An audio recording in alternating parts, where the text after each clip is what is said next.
Sesuai judul yang ada di gambar, pasti kalian gak asing dengan villa. Tapi mohon maaf nih, setahu aku berdasarkan informasi yang aku dapat dari satelit kayangan nih, kalau villa dan L-nya double, itu tandanya tempat untuk awut-awut. Beda sama yang tulisannya villa. Terus letak perbedaannya, kalau villa yang L-nya cuma satu itu biasanya disewa dalam bentuk rumah full. Yang villa L-nya double itu bentuk rumah dengan kamarnya yang banyak. Jadi orang nyewanya itu per kamar, yang sistem sewanya bisa short time atau long time.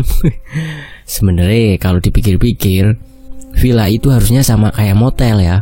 Mungkin biar gaul jadi ditulisnya villa gitu. Biasanya kita sering temui tempat-tempat seperti ini itu di lokasi tertentu. Contohnya kayak di area perbukitan ataupun pegunungan. Kalau di kota-kota tempat buat awut-awut biasanya dikamuflase dengan nama homestay.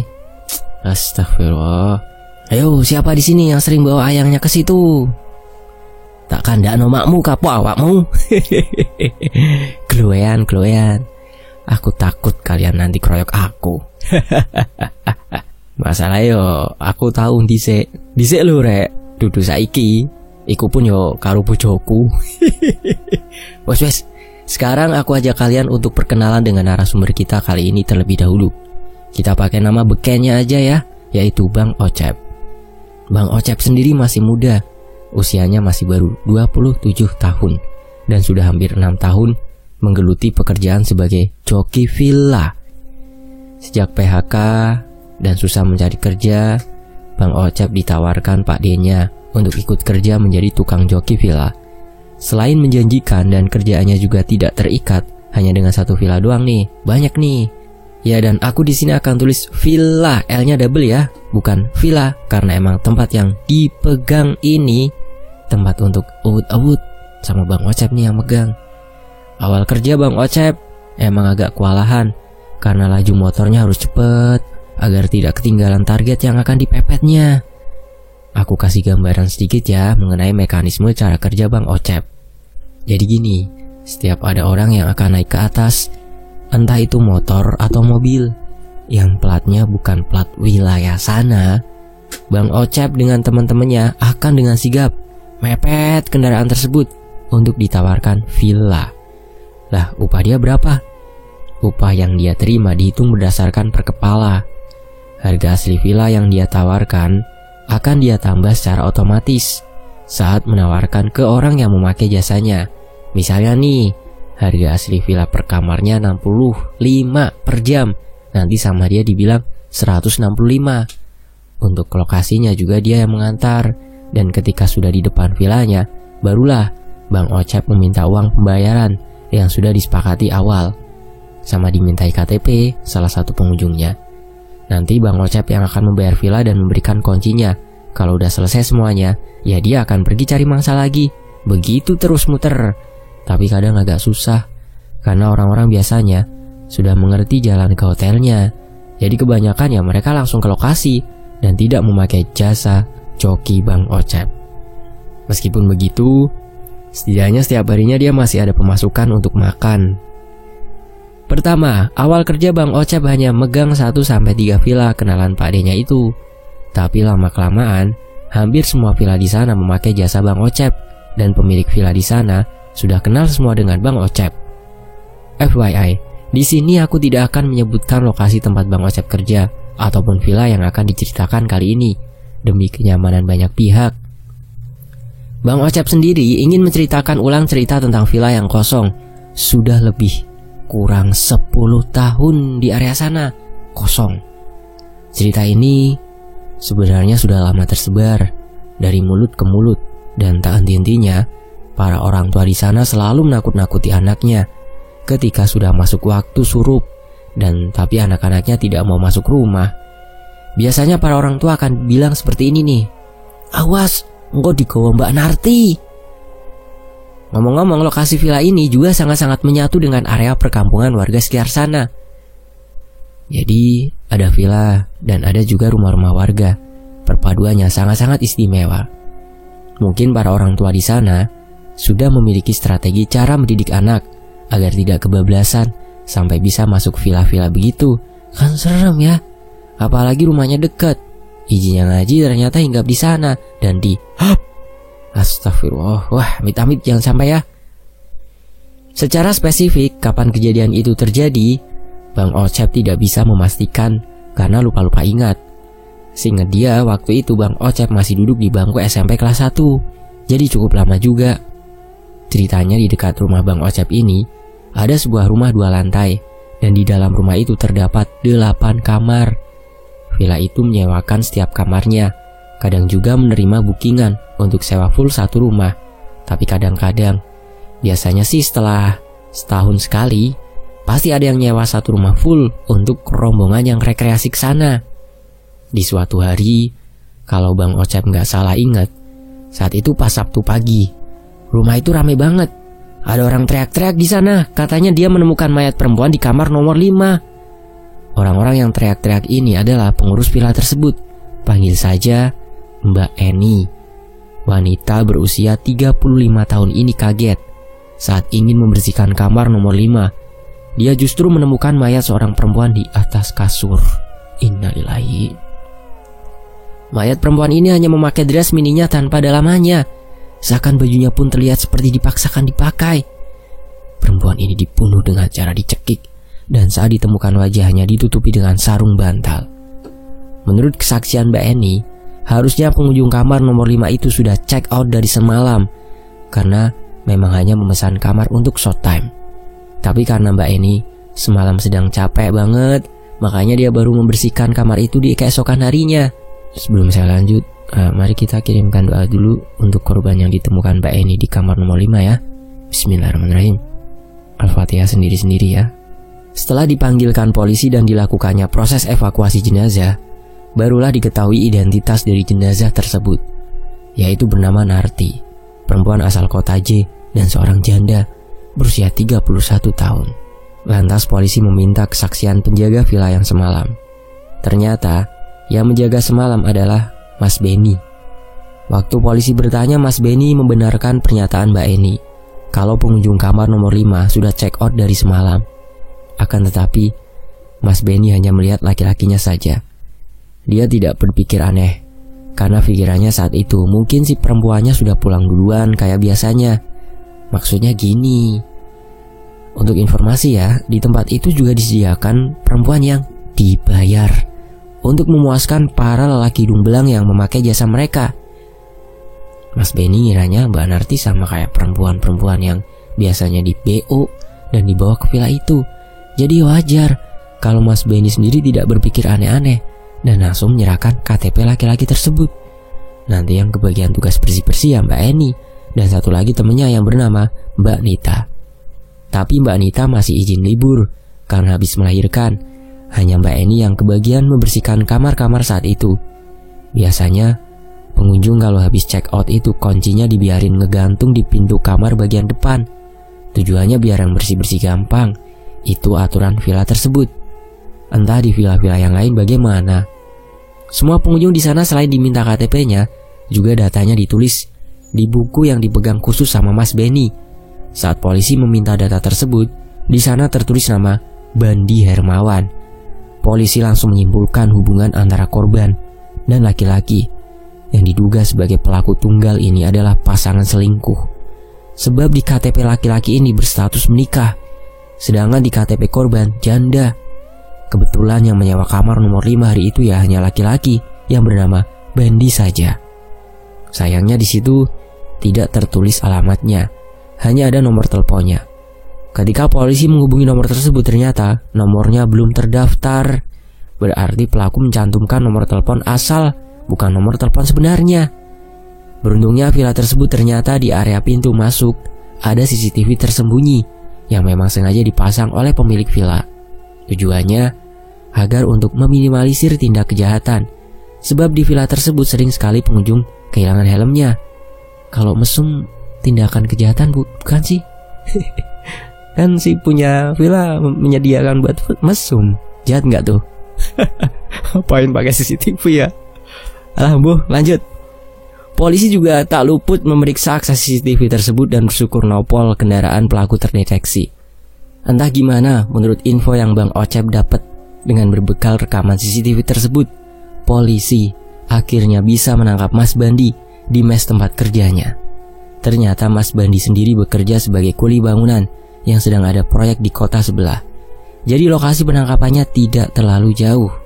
Dan Mas Bandi sendiri tercatat secara resmi sebagai salah satu warga yang rumahnya tidak terlalu jauh dari situ. Waktu ditanya kenal korban di mana, katanya dikenalin sama kenalannya, atau mungkin langganannya ketika dia main ke tempat villa itu, dan tentunya juga seorang perempuan BO-an. Mas Bandi juga mengaku kalau dia nggak tahu korban ini termasuk orang BO-an atau gimana. Pokoknya Mas Bandi ini tertarik sama korban. Pas mereka janjian ketemu dan awut-awut semakin lama korban ini ngelunjak. Ada yang dia minta. Berarti antara dia dan korban sudah menjalin hubungan yang cukup lama. Bahkan Mas Bandi juga mengaku kalau dia awut-awut dengan korban tak hanya sekali dua kali. Dan setiap kali bertemu korban selalu meminta uang dengan jumlah yang cukup banyak. Kalau nggak dikasih, Mas Bandi akan diancam, dilaporkan ke istrinya. Karena merasa tertekan, akhirnya Mas Bandi membunuh Mbak Narti hari itu juga. Innalillahi. Katanya sih terpaksa. Benar-benar membuat otakku meluap-luap. Ya orang seakan gak ada harganya, miris ngelihatnya. Lanjut, saat penangkapan pun istrinya diberitahu oleh pihak kepolisian. Istrinya merasa kaget dan terpukul atas tindakan yang dilakukan oleh suaminya.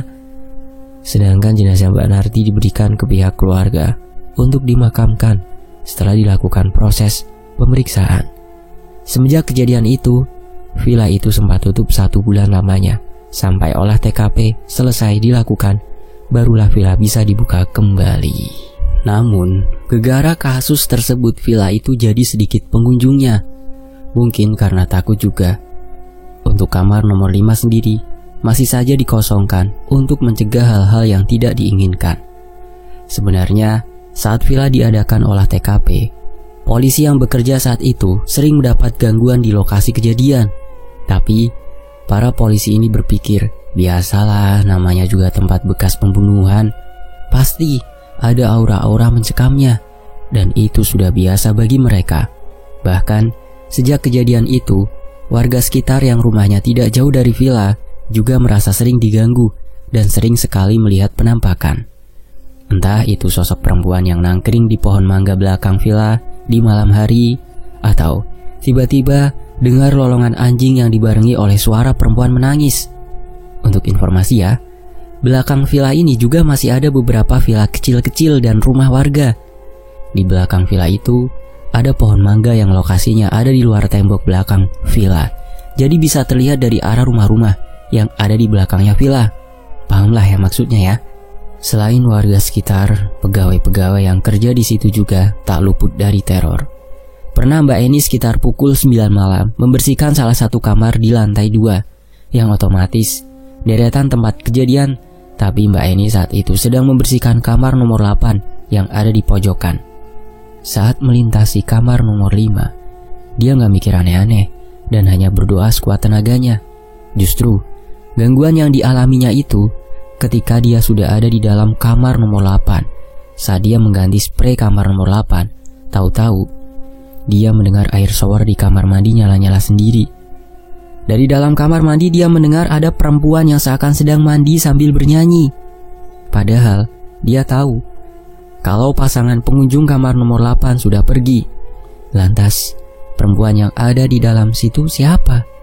Pikirannya udah mulai kemana-mana. Dia merasa ada yang tidak beres di dalam kamar mandi. Mbak Eni langsung segera mungkin membereskan pekerjaannya dan segera turun ke bawah. Akan tetapi niatnya ciut. Akhirnya dia tinggalkan pekerjaannya itu dan berniat untuk turun. Belum sampai dia keluar kamar, pintu yang sedari awal sengaja dia buka tahu-tahu terbanting dan tertutup. Mbak Eni mencoba membuka pintunya, ternyata tidak bisa. Dia mencoba teriak, tapi gak ada yang datang menghampirinya. Sedangkan sosok di dalam kamar mandi semakin memperkeras suara nyanyiannya. Yang dinyanyikan juga lagu Cicak-cicak di dinding.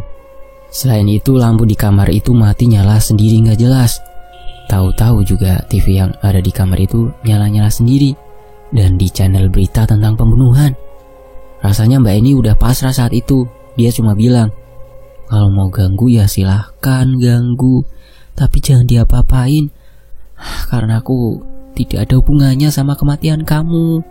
Aku di sini hanya kerja untuk memberi makan anakku, dan aku ini single parent, orang tua tunggal. Jadi aku mohon maaf, izinkan aku kerja di sini tanpa gangguan kamu.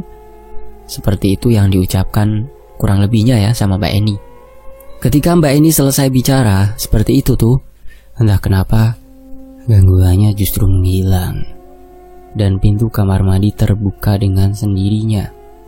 Waktu pintu kamar mandi terbuka, Mbak Eni melihat jelas ada sosok bayangan hitam keabu-abuan. Kalau digambarkan itu persis kayak asap rokok yang keluar dari arah kamar mandi menuju jendela yang mengarah ke belakang villa.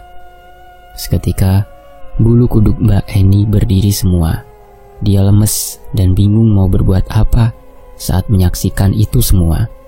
Lalu Mbak Eni dikejutkan lagi dengan suara pintu utama yang terceklek dan dibuka dari luar. Ternyata itu Mas Benny. Justru Mas Benny kaget kok bisa pintu terkunci dari luar, padahal Mbak Eni sedang bersih-bersih di dalam. Dan Mas Benny juga sempat mendengar Mbak Eni teriak dari lantai 2. Makanya Mas Benny beranikan naik ke atas untuk mengecek, padahal dia sebenarnya masih takut. Melihat Mas Benny yang datang menghampirinya, seketika juga Mbak Eni menangis dan lalu diajak Mas Benny untuk turun ke bawah. Di bawah, Mbak Eni menangis dan ditenangkan oleh beberapa warga. Setelah agak tenangan, akhirnya Mbak Eni menceritakan semuanya yang dialami dirinya saat itu. Semenjak hari itu, kamar-kamar di lantai 2 berhenti disewakan dan hanya 4 kamar yang ada di bawah saja yang disewakan. Terornya apa udah selesai? Belum juga. Justru teror inilah yang lebih epik dari yang lain. Waktu itu, ada pasangan muda yang menyewa kamar nomor 1 untuk ewut-ewut. Mereka ini bukan pasangan suami istri, tapi masih pacaran. Ih, so sweet deh. Cerita yang Bang Ocep peroleh itu lebih kurang seperti ini. Saat mereka selesai check-in dan sengaja memilih sewa yang long time, selesai mereka melakukan pembayaran dan lain-lain, masuklah ke kamar yang memang mereka pilih sendiri. Kalian ingat kan kamar nomor 5? Itu lokasinya pas di atas kamar nomor 1. Cuma pasangan muda-mudi ini gak tahu tentang berita pembunuhan yang pernah terjadi di villa itu. Yang mereka tahu, villa itu harganya paling murah dengan modelan villa yang bagus dan memang agak sedikit sepi. Ya wajarlah dibikin murah biar menarik minat pengunjung setelah tragedi sebelumnya. Kejadiannya itu dialami oleh pihak laki-lakinya. Setelah melakukan ronde pertama, si ceweknya minta izin untuk ke kamar mandi dan si cowoknya rebahan di kamar sambil nonton TV. Cowoknya ini ngeliat dengan jelas kalau ceweknya ini keluar dari kamar mandi dan nyamperin dia ke arah tempat tidur. Tapi ceweknya ini seakan memberi kode untuk mengajaknya ewut-ewut lagi. Si cowoknya udah nolak karena capek. Tapi ceweknya malah agresif. Cowok ini mengaku kalau ceweknya itu nggak kayak biasanya dan terlihat aneh. Kasarannya itu kayak biasanya cowoknya yang nyerang duluan, tapi ini malah ceweknya yang nyerang duluan. Yang jelas dilawahin lah ya. Cowok mana yang nggak terangsang pas digituin, dan pasti nggak nolak juga toh. Dia ini udah memastikan kalau dia benar-benar tidak dalam kondisi ngelindur ataupun halu. Dia juga udah pastiin ke semua warga kalau dia sama sekali enggak lagi make narkoba ataupun abis mabok-mabokan. Jadi kondisinya saat itu ya benar-benar sadar 100% dan ditambah ange. Ini aku cerita dulu bagian dari sudut pandang cowoknya ya, nanti baru sudut pandang ceweknya. Lah, pas waktu adegan gantian posisi ceweknya di atas, si cowoknya ini kaget karena wajahnya berubah jadi wajah tanda-tanda yang dia sendiri gak kenal itu siapa. Katanya wajahnya bengkak, membiru, dan di hidungnya keluar lendir berwarna kekuningan pekat. Lalu sosok itu berkata, "Enak mas." Spontan si cowok langsung teriak sambil dorong sosok itu ke belakang. Lalu si cowok berdiri sambil pakai boxernya. Saat dia mengedarkan pandangan ke sekeliling kamar, ternyata gak ada siapa-siapa. Lalu dia berlari keluar kamar hanya memakai boxer sambil meminta tolong. Warga yang mendengar itu langsung berlari ke arah villa dan ditenangkannya cowok itu. Pas ditanya ceweknya mana, si cowoknya ngejawab, "Nggak tahu pak, tahu-tahu saya malah ketemu setan di dalam sana pak." Karena merasa penasaran, warga pun mengecek ke dalam kamar. Mereka mendengar ada yang menggedor-gedor pintu kamar mandi dari arah dalam. Pas didengar, ternyata suara perempuan. Saat dibuka, ternyata ceweknya terkunci di dalam kamar mandi, hanya menggunakan handuk. Ibu-ibu yang kebetulan ada saat kejadian dimintai tolong untuk membantu si ceweknya memakai bajunya, dan bapak-bapak memberikan baju si cowoknya. Sekarang aku ajak kalian ke sudut pandang ceweknya ya. Si cewek yang ngerasa ngantuk, dia langsung pergi ke kamar mandi untuk bersih-bersih dan barulah ganti baju terus tidur. Waktu dia cuci muka di kamar mandi, tahu-tahu dia mendengar pintu kamar mandi seperti dikunci dari arah luar. Dia yang posisinya masih ada busa sabun di wajahnya, ya tetap melanjutkan cuci muka karena di pikiran dia cowoknya lagi iseng. Setelah selesai dia berusaha memanggil-manggil nama cowoknya, malah gak ada sahutan sama sekali. Otomatis dia panik dan terus menggedor-gedor pintu sekuat tenaga. Harapannya meskipun cowoknya gak mau bukain atau gimana-gimana, setidaknya kan ada yang dengar dari luar. Akan tetapi saat dia menggedor-gedor pintu secara gak sengaja, dia mendengar cowoknya sedang ngomong sama seorang perempuan. Dan semakin lama dia mendengar kalau mereka kayak lagi mantap-mantapan gitu. Karena suara desahan cowoknya benar-benar sampai terdengar dari dalam kamar mandi, padahal pintunya sedang terkunci. Di situ pikirannya gak karuan, antara mau marah, nangis, dan kecewa jadi satu. Kalian ingat kan kalau di wilayah ini juga ada banyak cewek-cewek beoan? Pikirnya dia cowoknya sengaja pesen cewek-cewek beoan gitu waktu itu. Makanya dia sengaja dikunci di dalam kamar mandi agar cowoknya bisa melancarkan aksinya. Wajar lah ya, namanya juga cewek ya, aku maklumilah. Posisinya saat itu dia nangis sendiri di kamar mandi, cuma pakai handuk. Dari dalam, dia udah teriak-teriak agar cowoknya mau buka pintunya karena dia udah mulai kedinginan. Dan berharap bisa langsung pergi saja meninggalkan cowoknya dengan perempuan itu. Tiba-tiba dia mendengar cowoknya menjerit kencang dan seakan lari keluar kamar. Si cewek ini makin panik sendirian di kamar mandi. Dia takut ada apa-apa di luar sana, sedangkan dia sendiri tidak bisa berkutik karena dikunciin di dalam kamar mandi. Lah, setelah lama gak ada respon, dia akhirnya pasrah, tapi masih tetap menggedor pintu pelan-pelan. Dan tak lama ada yang membukakan pintu kamar mandi. Saat itulah dia baru tahu cerita sebenarnya. Pasangan muda-mudi ini akhirnya dibawa ke rumah salah satu aparat setempat dan diberi pengertian. Tak lupa juga aparat desa menceritakan kejadian yang pernah terjadi di villa tersebut. Sejak kejadian terakhir itulah, villanya semakin sepi dari para pengunjung.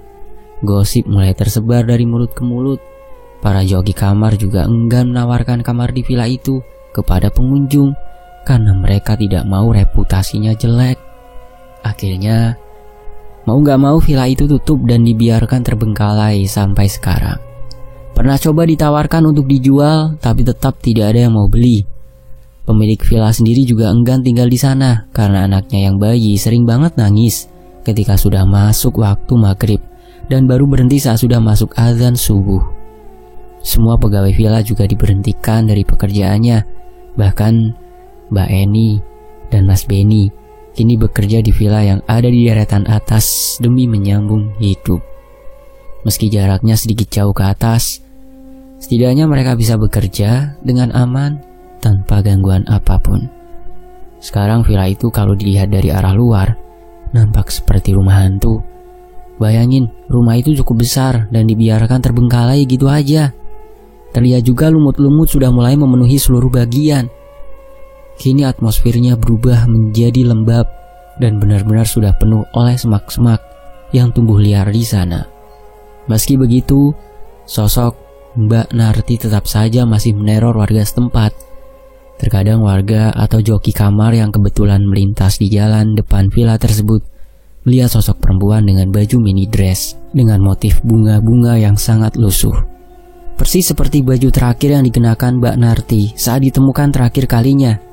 seperti berdiri, mematung, tapi mengarah ke arah villa. Jadi membelakangi para orang-orang yang berlalu lalang di sekitar villa. Biasanya hanya di jam-jam tertentu, warga bisa melihat penampakan Mbak Narti di villa itu. Semisal sekitaran pukul 10 malam sampai pukul 3 pagi. Selain jam-jam itu ya warga hanya melihat penampakan villa yang sudah tua dan sebagian bangunannya sudah nampak seperti mau roboh. Katanya sih, di sana juga masih banyak penampakan hantu selain sosok Mbak Narti. Namanya juga rumah tidak berpenghuni alias terbengkalai. Pasti ada aja makhluk tak kasat mata yang ikut nangkring di rumah itu. Tetapi arwah Mbak Narti lah yang dominan di sana. Kita doakan saja semoga arwah Mbak Narti bisa tenang di alamnya. Dan untuk keluarga yang ditinggalkan, semoga diberikan ketabahan dan ikhlas dalam melepas Mbak Narti. Untuk pelakunya sendiri sudah diberikan hukuman yang setimpal atas perbuatannya. Tapi Bang Ocep tidak tahu kabar pelakunya sekarang seperti apa. Aku percaya hukum di Indonesia ini bisa adil, meski ya kadang hukum di Indonesia bisa dibayar dengan uang. Aku gak melo-melo loh komentar Iki. Dan di daerah sekitar juga masih banyak banget villa ataupun rumah warga yang terbengkalai. Kalau dilihat dari luar pas malam hari itu kesannya kayak lagi wisata horor. Oke teman-teman, tadi cerita dari Bang Ocep ya.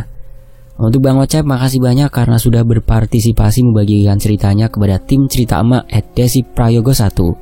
Sekali lagi makasih banget ya. Pesan yang bisa kita ambil dari cerita ini sebenarnya cukup simpel. Sayangilah pasanganmu. Meski kadang pasangan kita itu suka bikin kita jengkel, nangis, marah dan lain-lain, tapi dia tetap pasangan kita. Tetaplah istri ataupun suami kita. Kamu dulu yang berusaha payah mendapatkan dia, tapi setelah bisa mendapatkannya, kamu justru mengecewakannya. Dia pun sama. Waktu menerimamu juga pasti sudah melalui banyak pertimbangan panjang dalam hidupnya. Tentunya itu sangat sulit baginya. Coba ingat kembali komitmen akad ketika ingin berselingkuh. Wajar manusia melakukan kesalahan dalam hidupnya, tapi selingkuh bukanlah sesuatu yang bisa dianggap wajar. Oke lah, kalau masih pacaran ya bisa putus. Tapi kalau udah menikah, janji akad seumur hidup di hadapan Allah itu berat sayangku, teman-temanku. Kalau kamu masih belum sanggup dengan komitmen itu ya jangan melangkah lebih jauh dalam menjalin hubungan dengan seseorang. Bersenang-senanglah dulu sono, sampai puas. Justru nanti kamu bisa melukai perasaan banyak orang kalau melakukan selingkuh. Bukan hanya perasaan pasanganmu saja, tapi juga perasaan anak. Ini yang udah dikaruniai anak ya. Dan tentunya perasaan orang tua masing-masing. Pokoknya produk keturunan mengecewakannya itu banyak banget soal selingkuh ya. Dan jika pasanganmu udah salah atau fisiknya udah membuatmu bosan nih, ajaklah dia duduk ngeteh cantik dan bicarakan dari hati ke hati. Selain keluhanmu, dia pun juga punya keluhan. Hanya saja dia pandai menyembunyikan semuanya. Setiap masalah pasti ada solusinya. Dia bisa berubah seperti itu juga karena dia tidak mendahulukan dirinya, melainkan memilih untuk mengurus pasangan dan anaknya terlebih dahulu. Barulah dia mengurus dirinya sendiri. Setelah dirasa semuanya beres, bahkan kadang dia lupa memikirkan dirinya karena keburu capek ngurus rumah dan anak seharian. Bener poragi? Emak-emak boleh komen yo di bawah yo. Kalau emak sendiri nih, tim cerita emak sendiri ya. Kadang pernah sampai gak mandi malam karena keburu molor dan tahu-tahu bangun udah subuh, terus baru deh mandi. Oke, kembali ke cerita kesimpulan ya. Setiap masalah pasti ada solusinya. Makanya ketika kamu ingin melakukan sesuatu, coba libatkan Allah. Insya Allah, pasti semua yang kamu lakukan akan menjadi berkah untuk dirimu dan orang-orang sekitarmu. Apalagi menjadi orang tua muda. Cobaannya banyak sekali. Gini loh teman-teman, menikah itu bukan berarti dua kepala jadi satu. Karena menurutku itu gak mungkin banget. Karena bagaimanapun dua sifat dan watak yang berbeda tidak bisa dipaksa menjadi satu. Yang benar itu bagaimana cara kita saling menjaga, menyayangi, memahami, menghormati, dan mengimbangi satu sama lain. Barulah itu suatu hubungan yang baik. Belum tentu semua yang terjadi murni kesalahan pasangan kita. Mungkin kita juga berperan andil melakukan kesalahan tersebut. Itulah kenapa kalau ada masalah harus diselesaikan dengan pikiran yang dingin, biar bisa saling introspeksi satu sama lain. Bukannya saling menyalahkan, padahal semuanya sama-sama salah. Cuma gak kepikir aja karena pikirannya masih sama-sama panas. Jadi ceramah nih, maaf ya. Intinya semangat terus ya untuk kalian semua, khususnya para pasangan muda yang lagi belajar memahami karakter satu sama lain. Biasanya sih sifat asli pasangan akan kelihatan kalau udah nikah. Dan ingat, selingkuh bukanlah suatu solusi yang baik. Jadi bersiap-siaplah dengan sebaik-baiknya. Oke teman-teman, mohon maaf kalau ada salah kata atau kelewat ceramah nih Mak Desinya ya. Dan saya, Tony FS, juga mengucapkan terima kasih untuk emak yang sudah mengizinkan ceritanya untuk saya bacakan di sini di Tony FS. Dan tentunya buat teman-teman yang setia selalu menyimak cerita saya di Tony FS ini, makasih banget ya. Saya mohon maaf kalau ada salah kata. Sampai jumpa di kisah lainnya. Semoga saya bisa membacakan terus cerita-cerita yang luar biasa. Saya pamit, wassalamualaikum warahmatullahi wabarakatuh. Alhamdulillah.